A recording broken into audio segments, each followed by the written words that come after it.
બનાસકાંઠાના ધાનેરા તાલુકામાં પાક નિષ્ફળતાના સહાયના વિતરણમાં મસમોટું કૌભાંડ આચરવામાં આવ્યું હોવાના ગંભીર આક્ષેપો ઉઠ્યા છે। અનાપુર છોટા ગામના ખેડૂતોએ તાલુકા વિકાસ અધિકારી અને પ્રાંત અધિકારીને લેખિત રજૂઆત કરી તંત્રની ઊંઘ ઉડાડી દીધી છે। ખેડૂતોનો સીધો સંપર્ક આક્ષેપ છે કે જેઓએ પૈસાનું સેટિંગ કર્યું તેમની અરજીઓ મંજૂર થઈ ગઈ, પરંતુ હકદાર અને ગરીબ ખેડૂતોની અરજીઓ જાણી જોઈને દબાવી દેવામાં આવી છે। ગત વર્ષે મગફળીના પાકમાં થયેલા નુકસાન સામે સરકારે જાહેર કરેલું રાહત પેકેજ હવે ભ્રષ્ટાચારની ભેટ ચડી ગયું હોય તેમ જણાય છે। અનાપુર છોટા ગ્રામજનોના જણાવ્યા અનુસાર સ્થાનિક ગ્રામ પંચાયતના અમલદારો અને ગ્રામ સેવકની મિલીભગતથી સહાયના નામે ઉગાડી લૂંટ ચલાવવામાં આવી છે। આક્ષેપ છે કે સર્વે દરમિયાન જે ખેડૂતોએ ભ્રષ્ટ અમલદારોને પૈસા આપ્યા તેમને પૂરેપૂરી સહાય મળી છે, જ્યારે પૈસા ન આપનારા ખેડૂતોની અરજીઓ સરકાર સુધી પહોંચાડવામાં જ નથી આવી। જાડી ગામ પછી હવે અનાપુર છોટા ગામમાં પણ આ પ્રકારની ગેરરીતિ સામે આવતા ખેડૂતોમાં ભારે આક્રોશ જોવા મળી રહ્યો છે। ગ્રામજનોએ આ મામલે તલાટી, ગ્રામસેવક અને વીસીઈ સામે કડક તપાસ કરી બાકી રહેલ શ્રમિક ખેડૂતોને તાત્કાલિક સહાય ચૂકવવા માંગ કરી છે।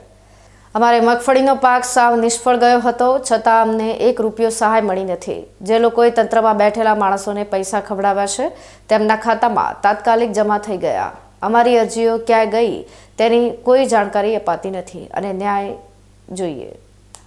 અમારી રજૂઆત એવી છે કે અનાપુર છોટા ગ્રામ પંચાયત જે સરકારમાં કૃષિ રાહત પેકેજ 2025માં જે ફાળવવામાં મોટું પેકેજ ફાળવવામાં આવ્યું હતું, પણ જે તલાટી, ગ્રામ સેવક અને પંચાયત બોડી દ્વારા જે સર્વે થયું હતું અને જેને ખરેખર નુકસાન હતું એમને કોઈ વધારે એમને ન જેવી રકમ જેવી 5,000 થી 4,000 જેવી મળ્યા છે, જ્યારે જેમને નુકસાન નહોતું અને એમનું લગભગ સર્વે બી નહોતું થયું એમ પાછળથી નામ ઉમેરવામાં આવ્યા એમને પૂરેપૂરું સહાય આપવામાં આવી છે, જેમ કે 2 હેક્ટર ઉપર 44,000 તેમને આવ્યા છે। અને જેમને વધારે નુકસાન હતું અને એમને સર્વેને તલાટી, ગ્રામ સેવક અને પંચાયત બોડી દ્વારા સર્વે થયું હતું એમને ખરેખર ન જેવી રકમ 5,000થી પણ ઓછી અને અમુકને આવી પણ નથી। શું માંગણી તમારી? અમારી માંગણી એવી છે કે અમારી સાથે આ પહેલી વખત થયું નથી। અમારા ગામમાં વારંવાર એવું જ થાય છે, જે કૃષિ રાહત પેકેજ સરકાર દ્વારા જાહેર કરવામાં આવે છે એ ક્યારે બી જે ખેડૂતને નુકસાન થાય તેમને યોગ્ય ન્યાય મળતો નથી અને એમાં જે લાગવગ કરવાવાળા જે વચેટિયા છે, જે અધિકારીઓને પૈસા આપે છે એમને ચૂકવણું કરવામાં આવે છે। અમારી રજૂઆત છે કે જે પાક ધોવાના ફોર્મ ભર્યા એ ફોર્મ બધે કોઈના ભર્યા નથી, ઓનલાઈન કર્યા છે અને મોઢા જોઈને ઓનલાઈન કર્યા છે। જેને રિશ્વત આપવાનું કીધું એના ઓનલાઈન થયા, અમારા ઓનલાઈન થયા નથી। 70% બાકી રહી ગયા છે। એમાં વીસીની મોટી ભૂલ છે, સરપંચ પણ એમાં સામેલ છે, ઉપસરપંચ પણ સામેલ છે। અમે એની પાસે જવાબ માગ્યો તો ફોર્મ અહીંયા પંચાયતમાં જ પડ્યા છે, પણ અમને જવાબ આપતા નથી કે ફોર્મ ઓનલાઈન થઈ ગયા છે। અમે ટીડીઓ સાહેબ પાસે, મામલતદાર સાહેબ પાસે જઈ આવ્યા, પણ એ સાહેબે એમ કીધું કે તમારા ફોર્મ ઓનલાઈન થયા નથી, એટલે એના કારણે તમારા ફોર્મ ગામમાંથી જ ઓનલાઈન નથી થયા એટલે ભરાણા નથી। કેટલું નુકસાન થયું છે આ બાજુ? કેટલા ખેડૂતોને આ ફોર્મ રહી ગયા છે? 80% ઉપર ખેડૂતોને નુકસાન છે। જેનું નુકસાન થયું એને નથી મળ્યું, વગર નુકસાનવાળાઓને બધાને મળ્યું છે। નુકસાનવાળા ઘરે બેઠા છે, એનું ફોર્મ જ એ લોકો ઓનલાઈન નથી કર્યા। ગ્રામસેવક અને તલાટીએ મળીને પોતાની મનમાની કરી છે। ખેડૂતો પાસેથી ઉઘરાણા કરાવવામાં આવ્યા હોવાના આક્ષેપો છે। અમે આજે તાલુકા વિકાસ અધિકારી અને પ્રાંત અધિકારીને રજૂઆત કરી છે કે આખા કૌભાંડની તટસ્થ તપાસ કરવામાં આવે અને ભ્રષ્ટ અધિકારીઓ વિરુદ્ધ કડક કાર્યવાહી થાય।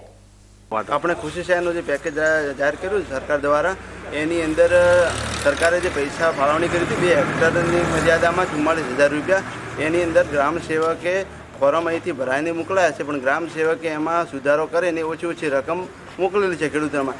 જેમણે ગ્રામ સેવક સાથે સેટિંગ થયેલું હતું એને ગ્રામ સેવકે પૂરતી રકમ આપેલી છે, બરાબર, અને અમુક જે સેટિંગનો ના પાડ્યો એમને ઓછી રકમ આપેલી છે।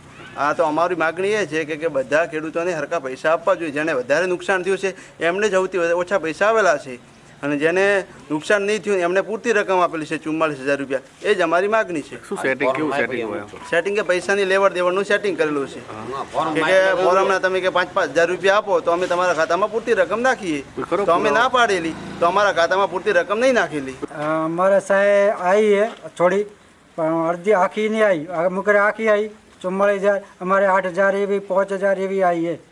બસ એ જ મૂકે આ મોગું। નુકસાન કેટલું હતું સાહેબ? બરોબર, નુકસાન તો ખાસું હતું, બતાવવાનું તો તમને મોબાઈલમાં નુકસાન બધું। શું માંગણી છે તમારી? અમે આપવું જોઈએ પૂરેપૂરું બધે ને ફોર્મ ભર્યા અને ફેરથી ફોર્મ ભરી એવી રીતે આપવું જોઈએ। તાંદરા પંથકમાં પાક સહાયમાં ભ્રષ્ટાચારના આક્ષેપો હવે એક પછી એક ગામોમાંથી ઉઠી રહ્યા છે, જે સૂચવે છે કે આ કોઈ નાનું કૌભાંડ નથી. ખેડૂતો હવે જિલ્લા કલેક્ટર સમક્ષ તપાસની આશા રાખીને બેઠા છે.